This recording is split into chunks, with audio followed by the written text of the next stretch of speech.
श्रीशैलशृङ्गे विबुधातिसङ्गे तुलद्रितुङ्गेऽस्पि मुदा वसन्तं तमर्जुनं मल्लिकापूर्णमेकं नमामि संसार समुद्र सेतुं। मैं अनामिका आप सभी का स्वागत और अभिनंदन करती हूँ और आशा करती हूँ कि आप सब स्वस्थ और सुखी होंगे। 12 ज्योतिर्लिंगों की चर्चा में हम पहला ज्योतिर्लिंग सोमनाथ की चर्चा कर चुके हैं। आज हम बात करेंगे दूसरा ज्योतिर्लिंग जिसे श्री मल्लिकार्जुन के नाम से जाना जाता है। श्री मल्लिकार्जुन ज्योतिर्लिंग आंध्र प्रदेश के कृष्णा जिले में कृष्णा नदी के पावन तट पर पवित्र श्रीशैल पर्वत पर स्थित है। इसे दक्षिण का कैलाश भी कहा जाता है। शिव पुराण की मान्यता के अनुसार यह ज्योतिर्लिंग भगवान शिव तथा मां पार्वती दोनों का संयुक्त रूप है। मल्लिका मां का संबोधन और भगवान अर्जुन से संबोधित हैं। इस प्रकार इस ज्योतिर्लिंग में भगवान तथा मां दोनों की ज्योतियां समाई हुई हैं। अब यहाँ इनके स्थापित होने की कथा को जानते हैं।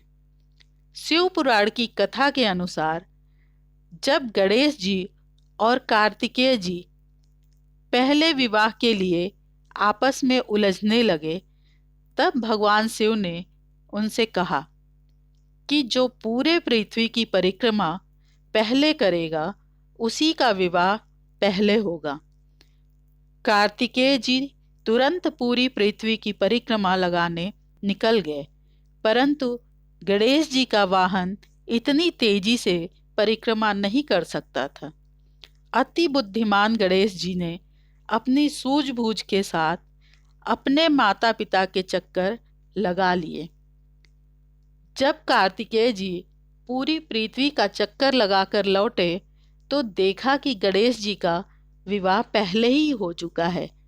यह देखकर वे अपने माता पिता भगवान शिव और मां पार्वती से नाराज हो क्रोंच पर्वत पर चले गए।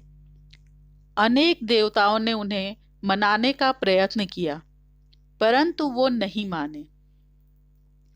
माता पार्वती और भगवान शिव पुत्र वियोग में दुखी हो गए और उन्होंने स्वयं जाकर उन्हें मनाने का सोचा। माँ पिता को आया जान रूठ कर कार्तिकेय और दूर चले गए। अंत में पुत्र से मिलने की इच्छा लिए भगवान शिव व मां पार्वती वहां विराजमान हो गए। उस दिन से वहां प्रादुर्भूत शिवलिंग मल्लिकार्जुन ज्योतिर्लिंग के नाम से विख्यात हुआ। शास्त्रों के अनुसार पुत्र स्नेह के कारण भगवान शिव और मां पार्वती प्रत्येक वर्ष कार्तिकेय को देखने के लिए आते हैं। अमावस्या के दिन भगवान और पूर्णिमा के दिन मां वहां आती हैं।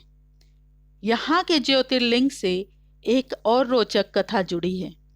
उसके अनुसार इसी पर्वत के निकट चंद्रगुप्त नामक राजा की राजधानी थी।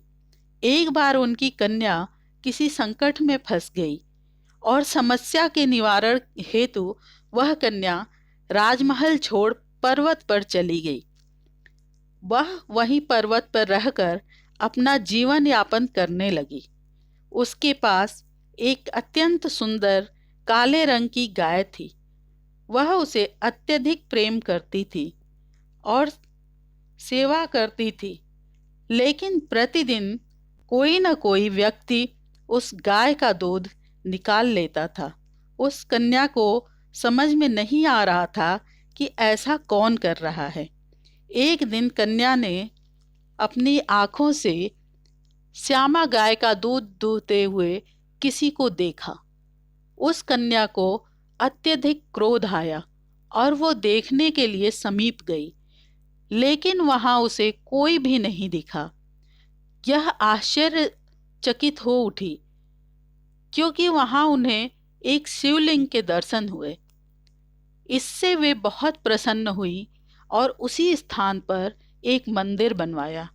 वही मंदिर आगे चलकर मल्लिकार्जुन ज्योतिर्लिंग के नाम से प्रसिद्ध हुआ। मान्यताओं के अनुसार यहाँ आने वाले हर भक्त की सभी सात्विक मनोकामनाएं पूर्ण होती हैं। मंदिर में मां पार्वती को ब्रह्मका के रूप में पूजा जाता है। मंदिर की दीवारें 600 फीट की ऊंचाई से बनी हैं। दीवारों पर कई अद्भुत मूर्तियां बनी हैं। स्कंद पुराण में शैलकांड नाम से अध्याय है जिसमें मंदिर का वर्णन मिलता है। इससे हम मंदिर की प्राचीनता का पता लगाते हैं। कहा जाता है कि आदि शंकराचार्य ने जब इस मंदिर की यात्रा की तब उन्होंने शिवनंद लहरी की रचना की।